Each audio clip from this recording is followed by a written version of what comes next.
இன்றைக்கி வீடியோவில் நம்ம மேலே செம்பருத்தி செடி வச்சுருந்தோம்ல, அதில் வந்து 9 பூ பூத்துருக்குன்னு ஒரு நாள் சொன்னேன். இன்றைக்கி 11 பூ பூத்துருக்கு. எல்லாம் பறிச்சிட்டு வந்துட்டு சாமிக்கு வைக்கணும். மல்லிகைப்பூ பூத்துருக்கு, சாயந்தரமாக பறிச்சிக்கலான்னு விட்டுட்டேன். அப்புறம் எண்ணெய் அரைச்சிட்டு வந்ததுன்னு சொன்னேன். ஃபில்டர் ஆன பிறகு உங்களுக்கு வீடியோவில் காட்டுறேன்னு. இப்போ வந்து எனக்கு 11 கிலோ அந்த காஞ்ச தேங்காய் இருந்தது. ஆனால் அதில் வந்துட்டு 6 கிலோ தான் எண்ணெயாக வந்தது. மிஷினில் அரைக்க கொடுத்ததுக்கப்புறம் செக்கில் ஆட்டி கொடுத்த எண்ணெய் இது. நம்ம கடையில் வாங்குறது வந்து அப்படியே ப்யூராக இருக்கும். அந்த ஒயிட்டாக இருக்கும்ல, இது பார்த்திங்களா கொஞ்சம் டிம்மாக தான் தெரியுது ஒரு மாதிரி கலர். நான் 3 நாளுக்கு மேலேயே நல்லா வெயிலில் வச்சுட்டேன்.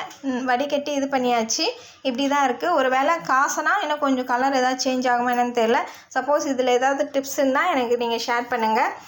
கொள்ளு வந்து இது ஒரு நாள் நைட்டு ஃபுல்லாக ஊற வச்சுட்டு மறுநாள் எடுத்து முளை கட்டி வச்சா நல்லா இப்படி வந்துடும். இது வந்துட்டு நான் நேற்று முளை இது பண்ணேன்.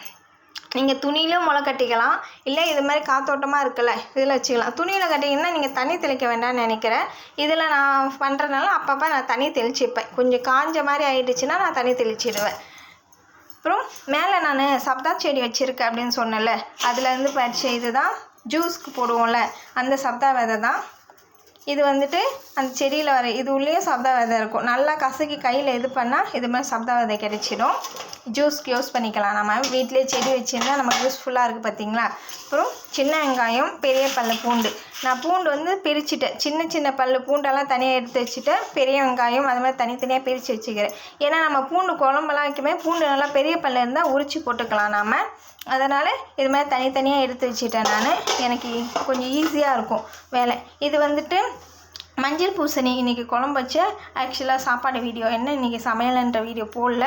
அந்த மஞ்சள் பூசணி வாங்கிட்டு வந்து செஞ்சோம். அதில் இருந்த விதை தான் இது. பூசணி விதை சொல்லுவாங்களே, சாப்பிட்டா ரொம்ப நல்லதுன்னு சொல்கிறாங்க. பேக்கெட்டாகவும் வாங்கிட்டு வந்து நான் யூஸ் பண்ணிகிட்டு இருக்கேன். இது வந்து கிடச்சிது, அதனால் கழுவி அப்படியே இங்கே போட்டுட்டேன். இது நல்லா கொஞ்சம் காஞ்சதுக்கப்புறம் இதை எடுத்து யூஸ் பண்ணிக்கலாம்.